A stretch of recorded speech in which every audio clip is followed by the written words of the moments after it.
Alam nyo, nagbubunyi po ngayon ang mga DDS. Itong mga kawawang DDS na hindi mo alam kung nagbobo-bobo-bohan ba sila o sadyang bobo lang sila.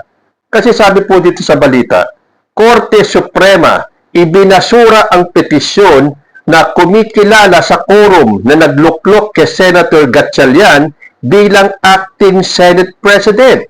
At yan po ay sinusugan ni Jason Sa. Sabi ni Jason Sa, petisyon para kilalanin ang 12 na new majority sa Senado ni Gatchalian ibinasura ng Korte Suprema. Isa pa tong si Harry Roque. Sabi ni Roque, walang basbas ng hukuman ang BBM Senate. Mabuhay ang saligang batas! Mabuhay ang Supreme Court!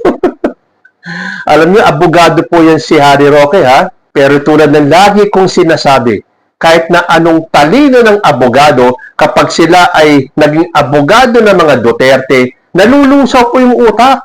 Nawawala lahat ng pinag-aralan. Yung ilang taon ginugol nila para magpakadalubhasang maging abogado, eh sa isang iglap, tunaw na. Di ba nila itong si Jason Sa, hindi naman abogado yan. Pero itong si Harry Roque, abogado po yan. Imposibleng hindi niya alam kung ano ang ibig sabihin ng desisyon ng Korte Suprema. Ayon po dito kay Atty. Reyes del Rosario, nakakalungkot na may mga abogado na sadyang nililigaw ang publiko tungkol sa mga desisyon ng Korte Suprema. Klaruhin ko lang po, sabi po yan ni Atty. Ang pag-dismiss ng petisyon ay hindi nakabatay sa merits ng kaso. Hindi po nagpasya ang Korte Suprema na unconstitutional ang ginawa ng new majority. Dinismiss po ang kaso dahil walang locus standi o legal standing ang naghain ng petisyon na si Barry Tayam.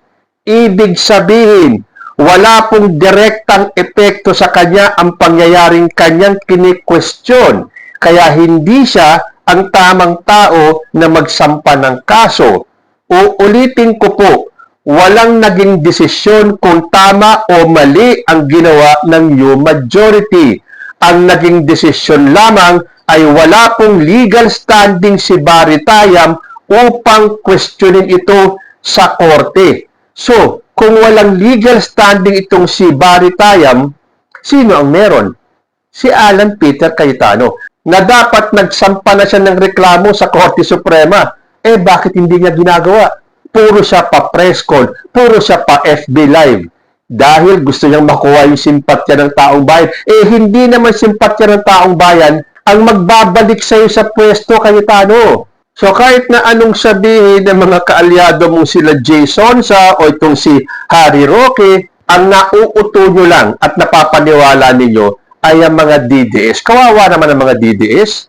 Isipin mo, galing na kay Harry Roque, galing na kay Jason Sa, at kung sino pa may pangalan sa mga DDS, ipapakalat nila na dinismiss yung petisyon, eh wala namang kinalaman yung sa merito ng kaso. So hanggang ngayon, si Win Gatchalian pa rin ang Senate President pro tempore. At kung gusto ni Cayetano na malaman kung siya pa rin ang talagang may hawak ng beat, tulad ng sinasabi niya, dumulog siya sa Supreme Court.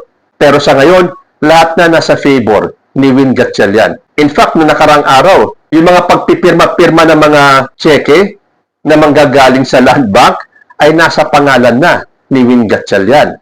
So ano pa ang habol nitong si Cayetano? Baka pati sweldo niya, hindi niya makuha dahil manggagaling ito kay Win Gatchalian. Kailangan ng pirma ni Win Gatchalian at hindi kailangan ng dual signatories.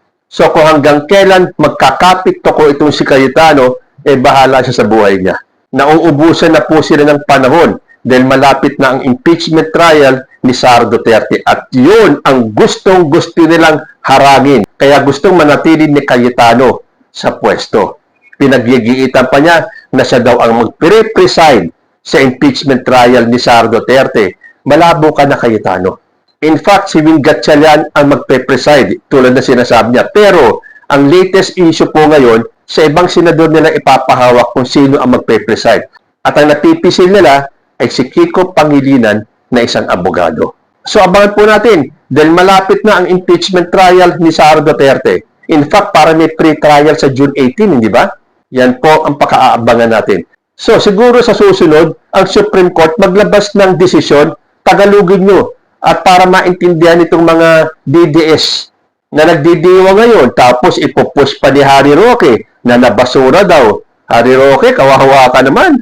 Talagang binaboy mo na yung pagiging abogado mo. Alam mo na hindi yan ang ibig sabihin ng Supreme Court. Dahil akala nyo kapag nagpakalat kayo ng fake news, it will change everything. Na bigla-bigla magbabago yung desisyon ng Supreme Court at i-invalidate yung ginawa ng bagong majority. Sorry na lang kayo. Hanggang pagpapakalat na lang ng fake news ang magagawa nyo. You are a pathetic lot. Uy, alam niyo may nabasa akong post. Hindi ko alam kung galing ito sa magkapatid na Villar. Kasi alam niyo naman ngayon, nauuso yung over the bakod. So kahit yung mga nagsalita ng masahol pa daw sa Judas, yung manghuhudas sa 13, meron pong kumakalat na statement. Again, hindi po tayo sigurado kung ito man ay galing sa dalawang magkapatid na Villar. Pero kung totoo man na sinabi nila ito, walang masama. At least, kung tawagin man kayong Judas, nagbalik loob kayo dahil naisip nyo or nauntog kayo na mali yung sinamahan ninyo. So kahit sabihin pa ni Camille Villar na oo, masahol pa ako sa Judas dahil lilipat ako sa kabila dahil hindi ko maatim na makisama sa mga Judas na to led by Alan Peter Cayetano at si Mark Villar na mukhang idinidiin ay dapat mag-isip-isip na. Kasi nga naman, hindi nila pwede ipagsabay na sabihin na nagkamali kay Loren Legarda at nagkamali kay Mark Villar. Siyempre, kailangan nilang gumawa ng bagong script kung paano nila isasalba si Mark Villar. Kasi ito, kahit paano si Loren Legarda, sinabi na ni Baligod na nagkamali daw yung dalawa sa 18 na ex-bodyguards. Pero kung napanood natin yung video na talagang pinanindigan ng ex-bodyguards na nag-deliver sila ng maleta ng pera kay Loren Legarda. In fact, parang narinig ko pa na kasama pa nila si Saldico. Ito po ang sinabi di umano ng magkapatid. Kung maghudas man kami sa 13 at kainin man namin ang sinabi namin, kung para sa ikakabuti ng mas nakararami ay gagawin namin. Taksil man sa 13, tapat naman sa sambayanang Pilipino. Itong mga katagang ito, hindi man manggaling sa mga Villar, kahit na kanino man dyan sa natitirang 10 sa Cayetano Block. Go na! Huwag niyong sirain ang buhay niyo dyan kay Cayetano. Dahil ang iniisip lang ni Cayetano ay ang sarili niya. Ginagamit niya kayong lahat tulad ng paggamit niya kay Senator Bato de la Rosa. So, totoo man o hindi, this statement goes to everyone dun sa natirang 10. Mag-isip kayong mabuti. Dahil ang gagawin nyo ay pagtataksil man or panghuhudas dyan sa natitira sa Cayetano Block, ang isipin ninyo ay ang sambayan ng Pilipino. Pero sigurado ako, itong isang senador na to ang hindi lilipat sa Gatchalian Block. At ito si Senator Rodante Marcoleta. Obvious, alam na natin ang dahilan. Meron po kasi akong nabasang statement niya. Sabi niya, bakit ang nagdala ng maleta ang kinokondena? Yung pinagdalhan dapat din imbestigahan. Tama, dapat imbestigahan din yung mga dinalan ng maleta tulad ni Loren Legarda at ni Mark Villar at kung sino-sino pa. Kaya lang Marcoleta, dapat talagang unahin, kondenahin at imbestigahan itong 18 ex-bodyguards na to. Dahil mali-mali yung kanilang statement. Paano ka naman maniniwala na totoo itong sinasabi ng mga ex-bodyguards na to, Marcoleta? Kung dyan pa lang sa hearing, halatang-halata na ikaw, si Baligod, ang nakakaalam ng istorya. Saan ka nakakita na mas madaldal pa yung abogado kaysa dun sa mga witnesses? Ilan ba yung mga witnesses? 18 ex-bodyguards. Pero bakit yung attorney ang salita ng salita? Bakit itong si Marcoleta mas alam pa kung ano yung nilalaman ng kanilang sworn statement tulad nung kay Gutesa, di ba? Mas alam mo pa kung ano yung laman ng kanilang affidavit. So, paano tayo basta maniniwala sa 18 ito? So para maimbestigahan itong mga pinagdalhan ng maleta, dapat imbestigahan mo na itong nagdala ng maleta kung credible ba sila. Dapat nga ba silang tawaging bayani? Tulad ng sinabi ko sa past episode ko, bakit mo tatawaging bayani yung mga taong nagkuntsaba para magdala ng maletang punong-puno ng pera sa mga personalidad na to?